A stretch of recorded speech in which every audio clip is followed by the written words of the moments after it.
muito bom dia, seja muito bem-vindo ao nosso programa Manhã Viva. Como é bom estar sempre na sua companhia, assim que já faz parte da nossa família. Hoje o nosso tema vai ser o pão e a importância da Eucaristia. E para nos falar sobre esta temática, temos aqui o Senhor Padre Jorge Guarda, vigário-geral da Diocese de Leiria Fátima. Seja muito bem-vindo ao nosso programa. Obrigado e cumprimento todos os telespectadores e desejo que estejam bem aí em casa e com alegria e com saúde, com paz e harmonia. Mas antes de começarmos a falar sobre este tema, que é tão importante e que nos devemos aprofundar a cada dia mais, vamos iniciar a nossa manhã com um momento de oração que eu convido o Senhor Padre a orientar para nós. Então, dado o tema, o pão e a Eucaristia, vamos nada melhor do que rezar a oração que Jesus nos ensinou, onde pedimos o pão de cada dia, o pão material e o pão espiritual, que é a Eucaristia. Pai Pai nosso, nosso que que estais estais nos nos céus, céus, santificado santificado seja o seja o vosso vosso nome. nome. Venha Venha a a nós nós o o vosso vosso reino. reino. Seja Seja feita feita a a vossa vossa vontade, vontade, assim assim na na terra terra como como no no céu. céu. O O pão pão nosso nosso de de cada cada dia dia nos nos dai dai hoje. hoje. Perdoai-nos Perdoai-nos as as nossas nossas ofensas, ofensas, assim assim como como nós nós perdoamos perdoamos a a quem quem nos nos tem tem ofendido. ofendido. E E não não nos nos deixeis deixeis cair cair em em tentação, tentação, mas mas livrai-nos livrai-nos do do mal. mal. Amém. Amém. Em nome do Pai, do Filho e do Espírito Santo. Amém. Amém. Antes de começarmos a falar sobre o pão e a importância da Eucaristia, imagino que temos uma pessoa que está a ligar a televisão pela primeira vez e que não conhece o Senhor Padre Jorge Guarda. Poderia-se apresentar, apesar de já fazer parte da nossa casa, da nossa família, mas para as pessoas lá em casa o conhecerem um bocadinho melhor. Então, eu sou natural de uma paróquia próxima de Leiria, Santa Eufémia. Nasci em 1958, portanto já lá vão alguns anos, há alguns bons anos. Estudei em Leiria, no seminário, e depois em Coimbra, e mais tarde fiz ainda uma especialização em Roma. Fui ordenado padre em 1983, portanto já lá vão 39 anos. E desde então para cá, como ministério sacerdotal, fui pároco de 3 paróquias, fui capelão militar, depois fui estudar para Roma, como já fiz referência, depois estive no seminário 10 anos como educador, como professor, cuidando da formação dos futuros sacerdotes e fui também secretário da Comissão Episcopal do Clero, Seminários e Vocações a nível nacional, fui promotor da, da Pastoral das Vocações na Diocese durante 2 períodos de 6 anos cada um e desde há 24 anos que sou vigário-geral da Diocese de Leiria Fátima. Além disso, sou diretor do Serviço de Apoio ao Clero, na Diocese, e diretor também, desde há 3 ou 4 anos, do Departamento de Pastoral Social e, em consequência disso, também assistente da Caritas Diocesana. E, portanto, são estes vários serviços. Hoje estamos a falar, vamos falar sobre o pão e a importância da Eucaristia. O pão é um alimento muito conhecido e que toda a gente gosta, principalmente nós portugueses. Gostamos muito de pão. O que nos pode dizer sobre este alimento tão importante e tão conhecido? Bem, antes de mais, todos nós conhecemos o pão. Fui investigar um bocadinho e parece que os primeiros indícios de uso do pão já vêm de há cerca de 30 mil anos. E propriamente o pão como temos hoje, fermentado, com o grão moído e farinha, isso assim, os indícios apontam para há cerca de 5 mil anos, há cerca de 6 mil anos, e que teria início no Egito. Depois daí difundiu-se pelo Médio Oriente, chegou a Roma, a partir de Roma, no tempo do Império Romano, difundiu-se por toda a Europa e, consequentemente, depois com as descobertas, etc., por todo o mundo. Sabemos que o pão é feito de farinha de cereais, com água, amassado com água e depois cozido ou num forno ou em alguma plataforma, enfim, várias formas de o cozinhar. E que é um alimento básico de todos nós, ao fim e ao cabo, porque está sempre muito disponível, Sim. quer em casa, quer para levar para fora, quando se vai para o trabalho, quando se vai em piquenique, quando se vai passear. Portanto, é um alimento muito importante na nossa alimentação, para sobrevivermos. E, portanto, está ligado claramente à vida. Por outro lado, o pão tem também um valor, um significado simbólico. Ao fim e ao cabo, com o pão, nós queremos também referir tudo aquilo que é importante para a nossa vida. Então fala-se do pão da cultura, fala-se do pão da espiritualidade. O próprio Jesus chamou a atenção que nem só de pão vive o homem, mas de toda a palavra que vem da boca de Deus, sublinhando também tudo isso, todos os alimentos espirituais que são importantes para a nossa vida. Por outro lado, ainda a propósito do pão, sabemos como Jesus lhe deu tanta importância também, não apenas porque fez alguns milagres multiplicando o pão, portanto, para dar de comer às pessoas, às multidões que andavam atrás dele, mas, por outro lado, ele próprio se definiu como o pão vindo do céu. Portanto, o pão é um elemento também para conhecerem Jesus Cristo e para se relacionar com ele. E depois, com o pão do céu, foi utilizado na última ceia e ficou associado à celebração da Eucaristia. Pronto. E a Eucaristia que no tempo de Jesus e mais ou menos no primeiro século, era chamada a fração do pão. Precisamente porque, como Jesus fez, se partia o pão para depois o distribuir.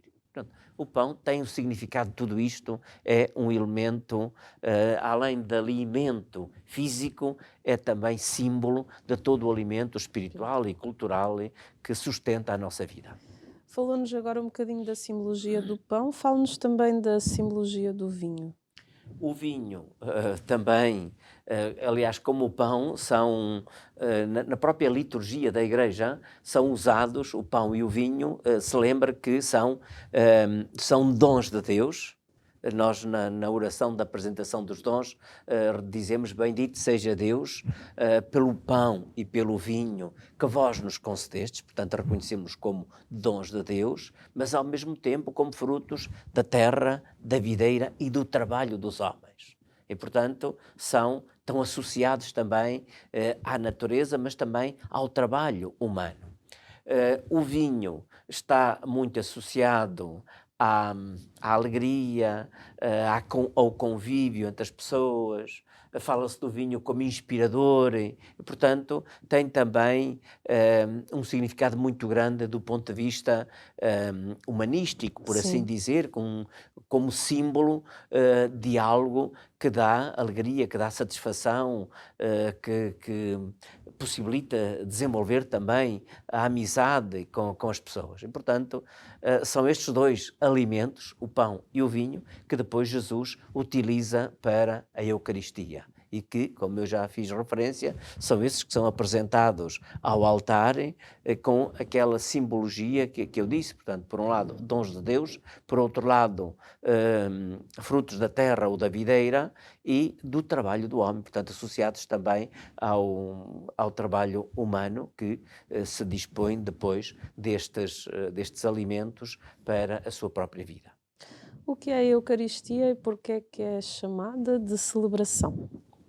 Bem, a Eucaristia é uma ação da Igreja, ou se quisermos, é uma ação de Cristo através da Igreja, constituída por sinais, palavras, gestos, ritos, e em que se comemora a paixão, morte e ressurreição de Jesus, e em que o próprio Jesus é simbolizado através do pão e do vinho que são transformados no corpo e no sangue de Jesus. A Eucaristia tem, por isso, vários modos, digamos assim, de entendê-lo. Um primeiro é um memorial da paixão, morte e ressurreição de Jesus. E, portanto, de alguma forma está associado à entrega que Jesus fez na sua morte, no seu sofrimento, na sua paixão e na sua morte. E, por outro lado, também ao ao dom que Jesus Cristo foi e continua a ser para todos aqueles que nele acreditam e que se tornam seus discípulos. A dimensão propriamente de memorial, faz memória de Cristo e de todas as obras maravilhosas de Deus. E, por outro lado, é também visto como sacrifício, associado precisamente à entrega de Cristo, à sua paixão e morte.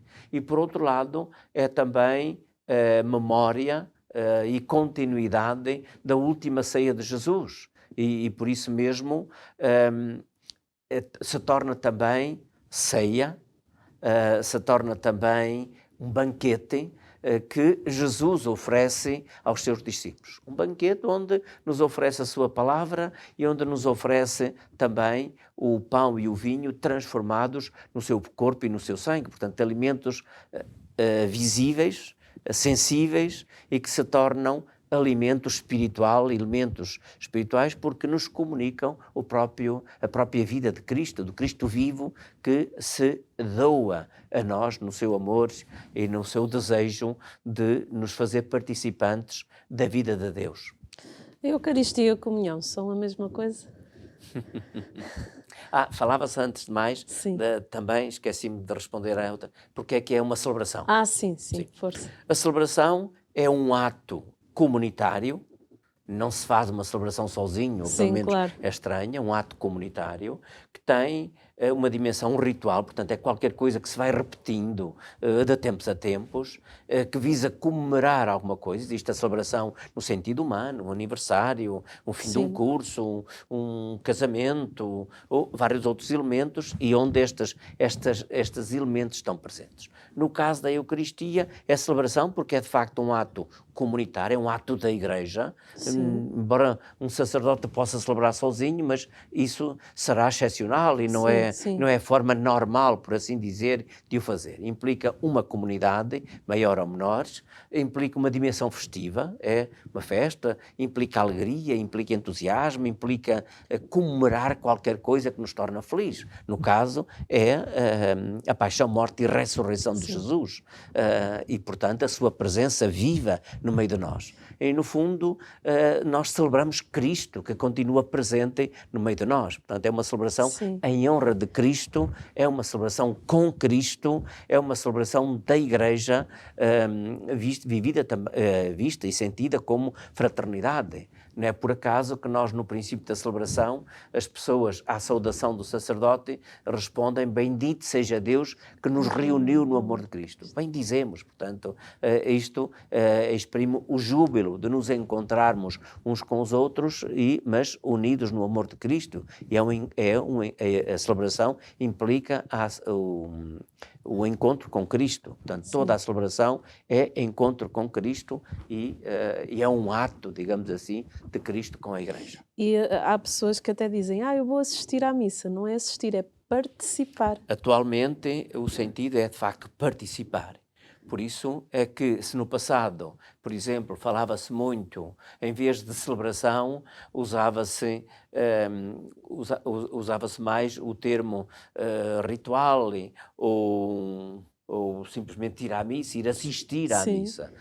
Hoje há a ideia de que não é o padre que celebra a missa, é toda a Assembleia dos Fiéis, presidida por um sacerdote, que celebra a missa. E, portanto, há um sentido da participação de todos. E esta participação não implica necessariamente que as pessoas tenham a fazer ações. Sim. Evidentemente que há um conjunto de ministros que têm ações na celebração da Eucaristia, desde o sacerdote, ao leitor, ao cantor, a quem faz a coleta, a quem está a acolher, enfim. Mas a participação implica algo de ativo, isto é, cada um está em sintonia e, digamos assim, trazendo para a celebração aquilo que é a sua própria vida, a sua vivência da fé, as suas inquietações, e é com tudo isso que participa na celebração da Eucaristia. A Eucaristia e comunhão são a mesma coisa? Não, em rigor não são. Sim. A Eucaristia é esse ato mais completo de Cristo com a Igreja, ou realizado pela Igreja, e, portanto, que implica, conforme iremos falar talvez a seguir, várias partes, e a comunhão é um momento da celebração da Eucaristia. É, por assim dizer, um momento alto, um momento cume da celebração da Eucaristia, porque, em rigor, toda a ação que se desenrola durante a Eucaristia converge para a comunhão. Sim. E, portanto, a comunhão é esse momento em que se recebe o corpo e o sangue de Cristo como alimento para a nossa vida espiritual, para a nossa vida de cristãos. Portanto, a comunhão é uma parte, a parte alta, o cume, por assim dizer, da celebração da Eucaristia. Quando na história da Bíblia é que se começou a celebrar a Eucaristia? Bem, a Eucaristia tem a sua origem na última ceia. Portanto, na prática, embora a última ceia seja também o resultado já de todo um caminho que o povo de Deus, o povo de Israel, fazia. Mas deixamos essa parte propriamente pré-histórica da Eucaristia, mas para dizer que na última ceia, quando Jesus celebra aquela refeição com os seus discípulos para comemorarem algo que era prática corrente em Israel, para celebrarem a Páscoa hebraica, Jesus vai dar um sinal diferente. E por isso vai pegar no pão e no vinho, que eram elementos daquela celebração, daquela ceia, que tinham um lugar importante, para dar a esses alimentos o significado da sua própria paixão, morte e ressurreição. E por isso mesmo Jesus pega nesses alimentos, pronuncia a bênção, dá graças a Deus, invocando todas as maravilhas de Deus, e depois parte o pão para o distribuir pelos seus discípulos, e dizendo: isto é o meu corpo que será entregue por vós. E depois, sobre o cálice de vinho, havia na ceia hebraica vários cálices, mas num deles era pronunciada também a bênção, e depois passava de mão em mão para ser bebido por cada um. E Jesus pronuncia a bênção e depois dá também o significado: este é o cálice do meu sangue. Portanto, de alguma forma faz referência àquilo que viria a ser mais tarde a sua paixão, morte e ressurreição. Portanto, a base é essa. Depois nós encontramos, e portanto a origem da Eucaristia está nesse ato de Cristo, naturalmente depois tornado mais autêntico, mais real, se é que assim se pode dizer, a partir da paixão, morte e ressurreição de Jesus. E é assim que nós encontramos, por exemplo, no relato dos discípulos de Emaús, quando Jesus faz caminho com os seus discípulos e os vai instruindo sobre a palavra de Deus, alusão, digamos assim, àquilo que nós fazemos atualmente na Eucaristia com a liturgia da palavra, e depois, ao sentar-se à mesa, pega no pão, dá graças a Deus, pronuncia a bênção e depois parte esse pão e dá àqueles discípulos. E nesse gesto eles invocam de imediato a última ceia e reconhecem que é Jesus ressuscitado que está ali presente. E, portanto, quer dizer que Jesus ressuscitado como que institucionaliza de alguma forma a Eucaristia. E depois nós vamos encontrar no livro dos Atos dos Apóstolos alguns testemunhos que fazem referência precisamente à comunidade dos discípulos de Jesus, que se reuniam ao domingo, de uma forma especial, no dia da ressurreição, para fazer a fração do pão. E a fração do pão era exatamente o repetir aquilo que Jesus Cristo fez na última ceia, mas já enriquecido com o significado que Jesus lhe deu com sua paixão, morte e ressurreição. Fazer a fração do pão com todos os atos ou com todos os ritos que isso implicava, significava fazer um memorial da paixão, morte e ressurreição de Jesus. E, portanto, há um testemunho. E depois, mais tarde, São Paulo, na primeira carta aos Coríntios, faz o relato da última ceia de Jesus e diz mesmo: eu transmiti-vos, diz aos Coríntios, eu transmiti-vos aquilo que o próprio Jesus fez. Portanto, a Igreja, desde o princípio, quer fazer aquilo que Jesus fez e transmite isso, digamos, às gerações sucessivas, e é essa prática, esse dom que os discípulos receberam, que a Igreja faz na Eucaristia ao longo dos tempos. Podem mudar algumas coisas, mas, digamos, a substância permanece. O pegar no pão e no vinho, pronunciar a bênção, dar graças a Deus e depois distribuir pelos fiéis aqueles alimentos como o corpo e o sangue de Cristo, está aí o essencial da Eucaristia. Isso vem de Jesus. A Eucaristia é um sacramento? Sim. Em que é que consiste um sacramento e porquê é que a Eucaristia é um sacramento? Um sacramento é uma ação, como eu disse há pouco, é uma ação da Igreja. Naturalmente, muitas vezes é corporizado pelo sacerdote com outros ministros. É uma ação da Igreja, feito através de sinais visíveis e de palavras, mediante os quais Cristo, o próprio Cristo, se comunica aos fiéis em relação a com determinados efeitos, digamos assim, sobre a vida, efeitos espirituais sobre a vida dos fiéis. É assim no batismo, em que é comunicada a vida de Deus àquele que se torna cristão, portanto, torna-se filho adotivo de Deus, torna-se, por assim dizer, um pequeno Cristo, podemos dizer assim, é o efeito do batismo, e depois implica também a participação na Igreja, portanto, o receberem uma nova família, tornar-se membro de uma nova família espiritual, a Igreja. Depois, na confirmação, é sobretudo através dos gestos, da imposição das mãos e das orações que acompanham esse gesto, é conferido, é o Espírito Santo que se comunica aos fiéis. Na Eucaristia é o pão e o vinho que simbolizam e que representam e se tornam corpo e sangue de Cristo. Depois, na penitência, é o perdão dos pecados e, digamos assim, a purificação da vida do cristão e a sua reconciliação, por assim dizer, com a Igreja. No matrimónio é um homem e uma mulher que, a partir do seu amor, são abençoados por Deus e são constituídos como marido e esposa. Sim. Depois, na unção dos doentes, é o sofrimento, a situação de fragilidade humana que é ungido com um óleo santo para fortalecer e, porventura, até para curar a pessoa, a partir do dom espiritual que a Eucaristia faz.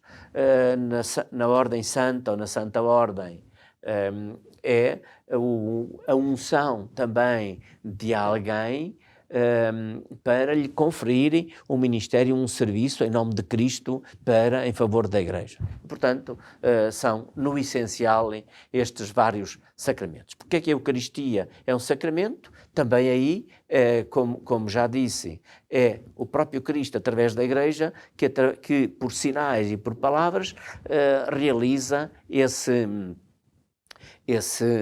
essa transformação do corpo e do sangue de Cristo, dar graças e, ao mesmo tempo, tornar o corpo e o sangue de Cristo como alimento para a vida cristã de cada fiel e, ao mesmo tempo, no conjunto, fazendo dos fiéis que comungam do corpo de Cristo um corpo místico de Cristo, portanto, uma realidade espiritual, unindo-se uns aos outros. De que forma é que a hóstia consagrada se transforma no corpo de Cristo? A hóstia significa, originalmente, a palavra significa vítima ou oferenda. E é usada, é expressa naquele pequenino pedaço de pão, num pequeno círculo, como é a partícula. A hóstia pequenina chama-se uma partícula, porque seria já uma parte pequenina de algo maior.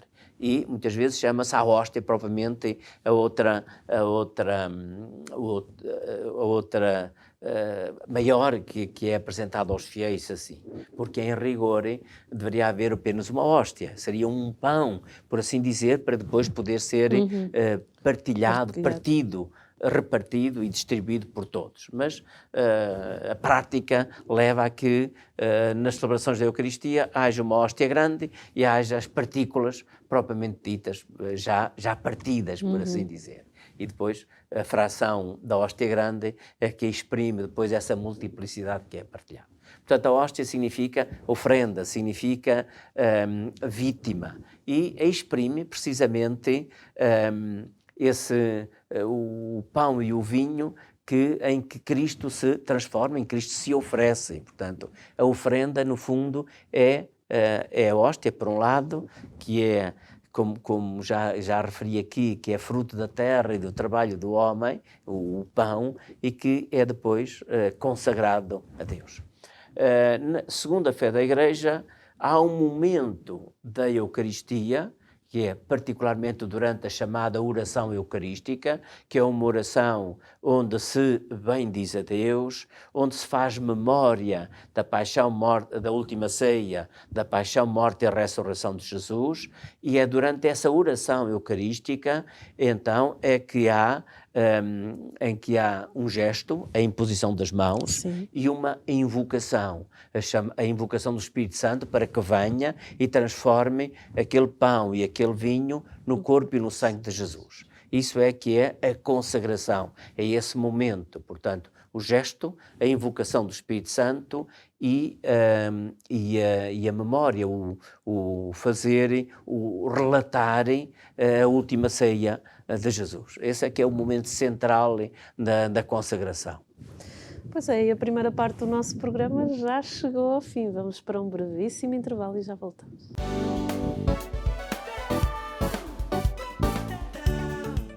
Muito bom dia, seja muito bem-vindo à segunda parte do nosso programa Manhã Viva. Assim que nos está a ver agora pela primeira vez, hoje estamos a falar sobre o pão e a importância da Eucaristia. Para isso está aqui connosco o Sr. Padre Jorge Guarda, que nos veio falar muito bem desta temática. Sr. Padre, qual a ligação da Eucaristia ao corpo de Deus, ao Corpus Christi? Sim. A solenidade do corpo de Deus, ou do Corpus Christi, isto é, do corpo de Cristo, porque a expressão mais correta, sim, ou no nome oficial que a Igreja dá na liturgia, solenidade do Santíssimo Corpo e Sangue de Cristo. Desenvolveu-se no século XIII, esta solenidade, e para chamar a atenção para a dimensão da presença de Jesus na Eucaristia e incentivarem a adoração eucarística. Quer dizer que na Eucaristia já havia a dimensão da celebração, dos atos que a Igreja fazia para fazer memória de Cristo, como falámos na primeira parte, e também a comunhão, em que recebemos Cristo. E como nessa época havia um crescente interesse, um crescente realce para a adoração, a Igreja vem introduzir esta solenidade. E também porque isto vinha como resposta a uma heresia, isto é, a um desvio de alguns que duvidavam e que defendiam que Cristo não estava presente na Eucaristia. E a Igreja com a adoração, quis sublinhar de uma forma especial isso. E, portanto, desenvolveu-se a partir do século XIII, o que significa um enriquecimento também em toda a relação e em toda a fé da Igreja sobre a Eucaristia. É por isso que hoje, ao celebrar-se a solenidade do Corpo de Deus, uma expressão muito usada em Portugal, ou esta solenidade do Corpo de Cristo, é feita com a celebração, por um lado, é feita obviamente com a comunhão, sim, em cada Eucaristia, e depois sublinha-se bastante a dimensão da adoração, nomeadamente com com os atos da adoração solene a Jesus na Eucaristia e mais ainda saindo à rua através da procissão eucarística, levando em procissão, cantando, aclamando, adorando a Jesus presente no Santíssimo Sacramento. E, portanto, isto com muita solenidade, com grandes procissões, com música, com também todo um colorido que se procura dar a essa procissão e, portanto, sempre para exaltar a presença de Jesus na Eucaristia e despertar, incentivar a adoração a Jesus presente no Santíssimo Sacramento. E é um dia tão importante para nós em Portugal que é feriado. Sim, em Portugal não é simplesmente um feriado, é um dia santo. Exatamente. Portanto, é celebrado como se fosse um domingo. Exatamente. Noutros países não, mas em Portugal tem-se mantido, felizmente, graças a Deus, este dia santo. Os portugueses são um povo eucarístico, então isso E em alguns sítios também, como se viu recentemente, em algumas terras há a tradição de fazer tapetes de flores com pétalas, isso assim. Aqui mais próximo, por exemplo, as Irmãs Clarissas em Montreal fazem isso lá pelo claustro, isso assim, para em honra de Cristo. Lá pela cima, para o norte também, em vários sítios, em Viana do Castelo e em várias outras cidades ou aldeias, existe esta tradição. Em alguns sítios a procissão é aclamada também com gesto, por exemplo, por colchas nas varandas ou nas janelas, tudo gestos exteriores para exaltar e para honrar Jesus presente no Santíssimo Sacramento da Eucaristia. E que é belíssimo. Padre, fale-nos da sequência que é seguida na Eucaristia e explique-nos os vários momentos. Sim, então, cada celebração da Eucaristia tem duas partes. A primeira parte é chamada a liturgia da palavra e centra-se à volta da proclamação e da escuta da palavra de Deus, da homilia do sacerdote que ajuda a compreender melhor e a aplicar aquela palavra. Depois, em resposta a isso, vem a profissão de fé, credo, e a oração universal. Portanto, com isto cumpre-se, por assim dizer, a primeira parte da Eucaristia, da celebração da Eucaristia, que é a liturgia da palavra. A segunda parte é chamada liturgia eucarística e centra muito sobre os símbolos do pão e do vinho, sobre a transformação do pão e do vinho no corpo e no sangue de Cristo.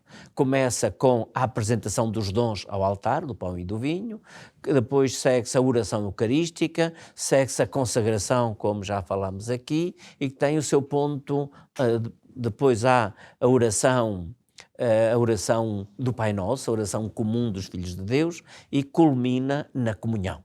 Sim. E termina esta segunda parte da liturgia eucarística com a chamada oração pós-comunhão, em que se agradece ao Senhor pelo dom que nos deu na comunhão. Depois, estas são as duas partes principais. Depois há, no início, os ritos iniciais, que no fundo exprimem o acolhimento aos fiéis e a congregação dos fiéis, e que termina com a oração chamada coleta, onde se procura, de alguma forma, congregar os fiéis e apresentá-los ao Senhor na Eucaristia. Depois há os ritos conclusivos. Depois da oração pós-comunhão, há, digamos assim, a invocação da bênção final sobre os fiéis e a despedida e envio dos cristãos para o mundo para serem testemunhas e para viverem deste dom da Eucaristia, procurando que esse dom, essa comunhão com Cristo, depois dê frutos na vida cotidiana e que, de alguma forma, seja um testemunho também para a sociedade. Portanto, são estes vários elementos, resumindo assim e concentrando. É interessante, quem quiser aprofundar isto de uma forma assim muito mais miúdo. Existem umas catequeses que o Papa Francisco fez sobre a Eucaristia em 2017, que estão publicadas em livro em Portugal, ou que também que as pessoas podem encontrar facilmente na internet, e são 15 catequeses, onde o Papa começa desde o sinal da cruz, em nome do Pai, do Filho e do Espírito Santo, até ao ida em paz e o Senhor vos acompanhe, vai explicando em tom catequético ponto por ponto, passo a passo, os vários momentos da celebração da Eucaristia. Fala-nos da importância da comunhão e a diferença entre a comunhão física e espiritual. Sim. Então, já vimos que a comunhão é, digamos assim, o ponto alto da celebração da Eucaristia. Porquê? Porque é o momento em que Cristo vem a nós, em que a gente come Cristo e Ele entra em nós. Há alguém que comenta este momento dizendo que Jesus entra em nós como ninguém pode entrar, onde ninguém mais pode entrar. E entra em nós para nos transformar nele, portanto, para nos santificar, para, de alguma forma, divinizar todo o nosso ser, o corpo e a alma. E, portanto, a comunhão significa receber Jesus vivo que vem a nós e para que estejamos mais unidos a Ele e, ao mesmo tempo, um outro efeito não é apenas pessoal, mas é também comunitário, porque todos aqueles que comungam do corpo de Cristo, ou como diziam os antigos santos e mestres da fé, todos aqueles que comungam do mesmo pão, tornam-se unidos uns aos outros, constituem, como na linguagem que São Paulo diz, constituem um só corpo. Comungando nós todos o mesmo corpo de Cristo, tornamo-nos o corpo místico de Cristo e, portanto, tornamo-nos uma comunhão espiritual. Neste sentido, a comunhão com Cristo leva depois à comunhão dos fiéis entre si.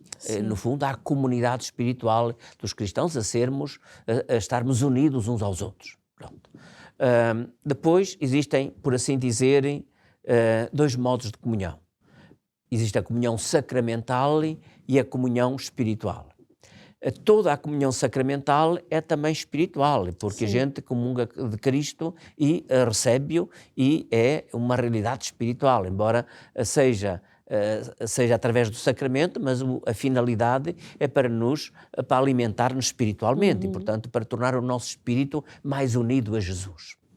Mas há pessoas que não podem comungar sacramentalmente. Pensemos quem assiste à missa pela televisão. Sim. Ou então quem, por circunstâncias particulares, não está em condições, pela sua consciência ou pela sua situação de vida, que participa na missa presencialmente, mas não pode comungar. Essas pessoas podem fazer a comunhão espiritual. E essa comunhão espiritual significa terem o desejo de receber Jesus e, mais ainda, pedir a Jesus que venha ao meu coração, tal qual ou como se eu comungasse sacramentalmente. E, portanto, é esta oração que, com confiança, com fé, com amor a Jesus, com devoção a Jesus, pedimos isso. Por palavras simples, ou quase só por desejo, ou por pensamento, pedimos a Jesus que venha a nós. E desde o Concílio de Trento, pelo menos, ou até ainda antes, porque conta-se que Santa Catarina de Sena, que desvalorizava a comunhão espiritual. Para ela o importante era a comunhão sacramental. E a certa altura teve uma visão em que lhe apareciam dois cálices. E aparecia a voz do Senhor a dizer-me: tens aqui dois cálices, um cálice de ouro e um cálice de prata. O cálice de ouro significa a comunhão sacramental e o cálice de prata significa a comunhão espiritual. Ora, eu estou de igual modo nos dois. E, portanto, digamos, aquela dúvida ou alguma reserva que ela tinha fez com que ela pudesse fazer de igual modo estas duas formas de comunhão, digamos assim. Portanto, a comunhão espiritual é tão importante. Isto foi muito importante durante o tempo da pandemia, quando não havia...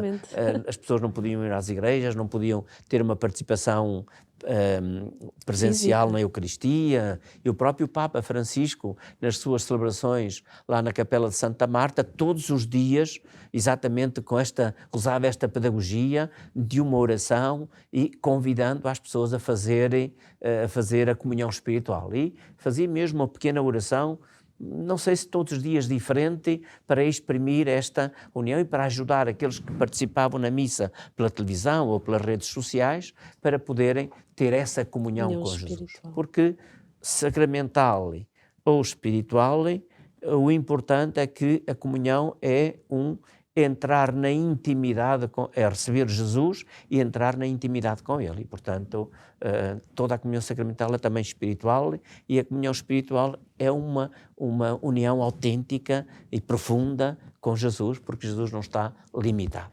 E acredito que essa explicação vem aliviar muitos corações de pessoas que estão doentes em casa e que não podem, só podem acompanhar a Eucaristia pela televisão ou muita pela gente, rádio ou pessoas pelas idosas redes sociais. ou doentes, ou assim, E então, sem dúvida. que o seu coração fique aliviado neste momento, porque eu Sem acho dúvida. que há muitas pessoas que têm Sim. esse questionamento e acho que é importante. Fala-nos da importância da pessoa fazer uma boa confissão, não digo antes de ir a todas as missas, porque há pessoas que vão à missa diária, mas da pessoa estar reconciliada com Deus, de recorrer ao sacramento da confissão para participar bem da Eucaristia. Sim. A primeira coisa é que a confissão não é por causa da Eucaristia. Sim. A confissão é confissão dos próprios pecados, o sacramento da confissão. É para se reconciliar com Deus, é para purificar o próprio coração, é para limpar, digamos assim, tudo aquilo que é mal nos nossos corações. E, portanto, dessa forma, a confissão por si mesmo une-nos a Cristo. É a misericórdia do Senhor e o seu perdão que purifica os nossos corações. Claro, quem tem os corações purificados está em boas condições para receber a Cristo. Sim. Pronto, obviamente, nesse sentido, pode também tornar-se um bocadinho de condição, mas não só isso. Por outro lado, a Igreja recomenda, considera obrigatória a confissão para os pecados graves, os pecados chamados mortais. E os pecados mortais não é, como às vezes algumas pessoas pensam, a torta e direita. Portanto, para esses pecados graves, de facto, é obrigatória a confissão. Depois recomenda a confissão frequente, mesmo para os pecados ligeiros, digamos assim, para quase, usando uma comparação, como nas nossas casas a gente faz limpezas profundas, sei lá, de vez em quando, e com muita frequência a limpeza mais ligeira. Sim. Portanto, assim acontece também de alguma forma na nossa alma. Portanto, por outro lado, a confissão, a palavra confissão significa declarar, significa reconhecer, significa afirmar. E a confissão é, em primeiro lugar, em relação a Deus, quando a gente louva a Deus, reconhece Deus na nossa vida, e daí está, ou confessa a fé. Portanto, quando a gente confessa a Deus como o meu Senhor, como o meu Criador, estamos a fazer uma confissão, nesse caso, uma confissão de fé. Depois, há uma confissão também geral, que é declarar diante de Deus os nossos pecados. É isso que nós fazemos, por exemplo, em cada missa, quando rezamos a confissão. Confesso a Deus Todo-Poderoso e a vós, irmãos, que pequei muitas vezes por pensamentos, palavras, atos e omissões. Isto é confissão também. Sim. Não é sacramental, mas é confissão e também obtém o perdão dos nossos pecados, sobretudo dos pecados ligeiros, Sim. se quisermos. E depois existe propriamente a confissão dos pecados ao sacerdote no contexto do sacramento da penitência ou da reconciliação. Atualmente, o nome do sacramento é mais da penitência ou da reconciliação, porque a confissão, o sacramento é muito mais do que a confissão propriamente dos pecados, ou melhor, do que a acusação dos pecados. A confissão implica o reconhecimento dos próprios pecados, o arrependimento, depois, propriamente, a confissão, o acusar os próprios pecados, e depois o propósito de emenda. Isto tudo, os atos, por assim dizer, do penitente, daquele que quer confessar-se. E depois, nesse contexto, vem a absolvição que o sacerdote, em nome de Cristo e da Igreja, concede àquele que se vai confessar. Portanto, por isso, para participar na comunhão, não é preciso simplesmente a confissão, mas é preciso o arrependimento, é preciso o reconhecimento dos próprios pecados, o desejo de emenda. a Igreja e a liturgia da Igreja, ao longo de toda a celebração da Eucaristia, para os pecados leves, para as pessoas que não têm assim grandes coisas, tem toda uma pedagogia de pedir a Deus que nos prepare para a comunhão da Eucaristia. Sim. Desde o princípio, quando reconhecemos os nossos pecados, conforme eu já disse. Sim. Depois escutamos a palavra de Deus. Depois professamos a nossa fé, que implica a nossa confissão de agradecer a Deus e de reconhecer a sua bondade. Depois, na apresentação dos dons, reconhecemos que a nossa vida está ali, na sua fragilidade, na sua pequenez. E ainda, depois rezamos, a certa altura, invocamos a Jesus como Cordeiro de Deus que tira os pecados do mundo, que nos purifica dos nossos pecados. E a coroar tudo isso, antes da comunhão, dizemos: Senhor, eu não sou digno de que entreis em minha morada, mas dizei uma palavra e eu serei salvo. Ora, quem viver seriamente isto, e se não tiver pecados assim graves, mesmo que não se tenha confessado há 8, ou há 15, ou há um mês, ou coisa no género, seguramente pode estar em condições para receber Jesus na Eucaristia. Sr. Padre Jorge, o nosso programa está mesmo na reta final. Uma mensagem para quem está lá em casa. A mensagem é que descubram a Eucaristia. E aqui dou 2 exemplos breves. Primeiro, André Frossard, um jovem que se converteu aos 20 anos. E quando ele foi aprender a catequese, diz: aquilo que me surpreendeu foi que Jesus tivesse escolhido precisamente o pão e o vinho, os alimentos muito comuns, para se tornar presente, para se dar em comunhão a nós. E ficou, por assim dizer, encantado com aquilo que descobriu. E, por outro lado, perceber que a Eucaristia transforma a nossa vida. Li há dias o testemunho de uma escritora e jornalista católica que, aos 20 e poucos anos, contraiu uma doença da anorexia, odiava o seu corpo, odiava os alimentos e, a certa altura, redescobriu a Eucaristia, passou a ir à Eucaristia todos os dias, passou a aprofundarem o sentido da Eucaristia através de livros, através do catecismo da Igreja Católica, tudo isso, e passou também a fazer adoração, passar longos tempos na igreja sozinha, fixarem o olhar no sacrário, e o certo é que isto mudou a visão dela sobre si própria, sobre o seu próprio corpo, sobre o alimento, sobre a sua própria vida, e curou-se. Exatamente por este processo, isto sem prejuízo da ajuda médica que também procurou. Mas para dizer que a descoberta da Eucaristia e do amor a Jesus na Eucaristia transforma a nossa visão sobre nós próprios e pode dar-nos uma vida de muito mais confiança e de entusiasmo na vida para enfrentarmos o nosso dia-a-dia. E é isso que eu desejo a cada um daqueles telespectadores que nos acompanham neste nosso programa. Sr. Padre Jorge Guarda, muito obrigada pela sua presença aqui no nosso programa. Foi um gosto também, espero que tenha sido útil para todos aqueles que virem o programa em suas casas.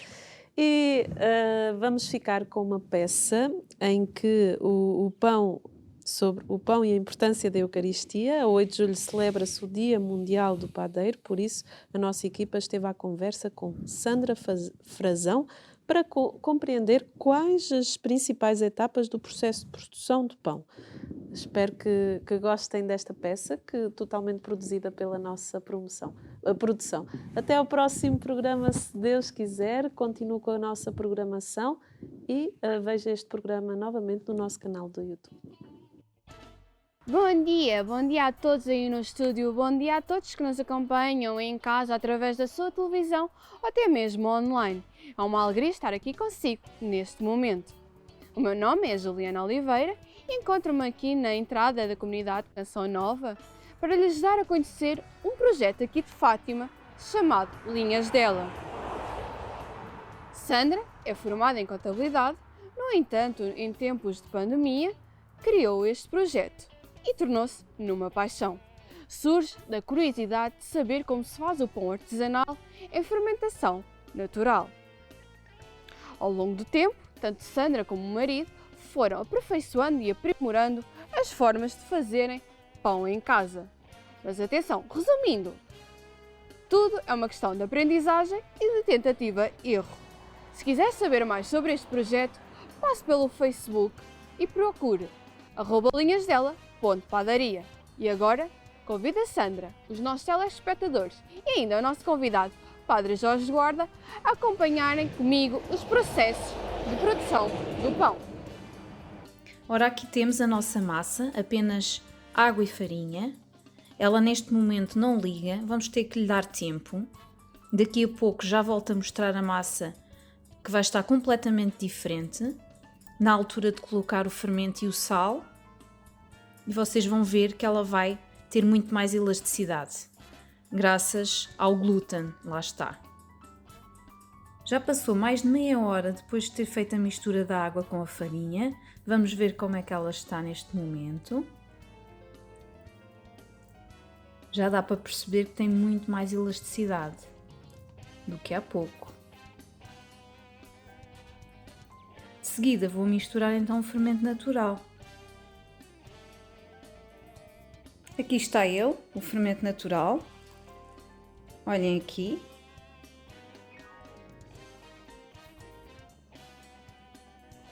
É apenas farinha semi-integral e água. Farinha de trigo semi-integral. Este fermento foi iniciado em março de 2020, quando eu comecei com esta aventura. Nós depois vamos alimentando para não o perder. É basicamente farinha e água, farinha e água, farinha e água. Não tem qualquer outro aditivo. E este é o combustível dos nossos pães. Já coloquei o fermento natural aqui na amassadeira e o sal. Vou misturar.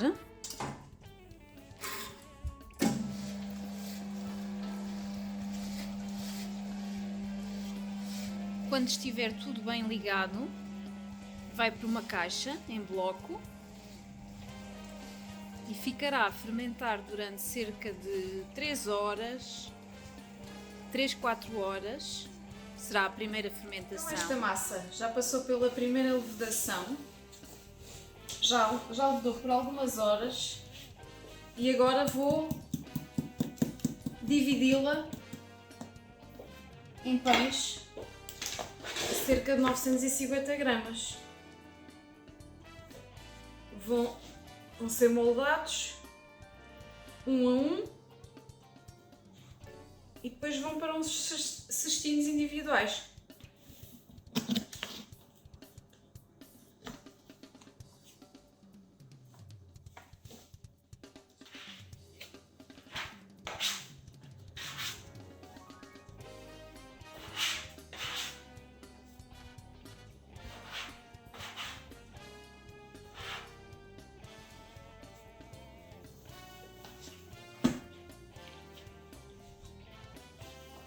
Esta é a primeira moldagem e depois a moldagem definitiva será para o cesto. Mostro daqui a bocadinho. Agora vou mostrar a moldagem final antes de ir para o cesto.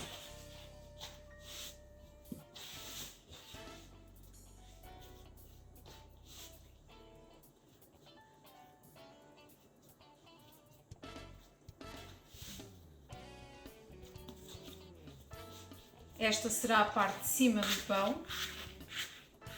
que fica virada para baixo no cesto. Este pão agora vai para o frigorífico toda a noite e só amanhã de manhã é que vai ser cozido.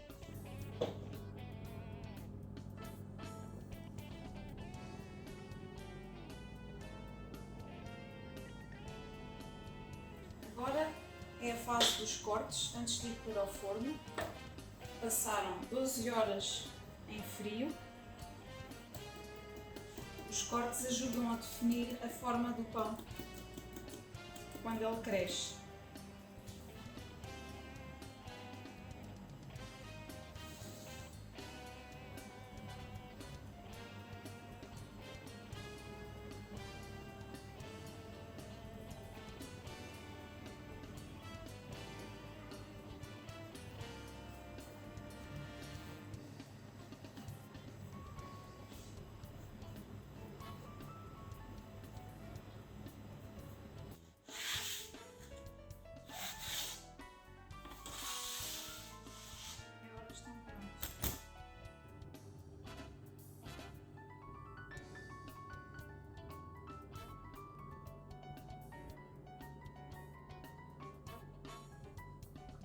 E assim ficámos todos a conhecer melhor como se faz o pão. Espero que tenha sido útil aí em casa. Saber não ocupa o lugar, como se costuma dizer. E obrigado à Sandra e ao marido por nos terem ajudado e obrigada a si por nos ter acompanhado nesta pequena peça. Até uma próxima, se Deus quiser.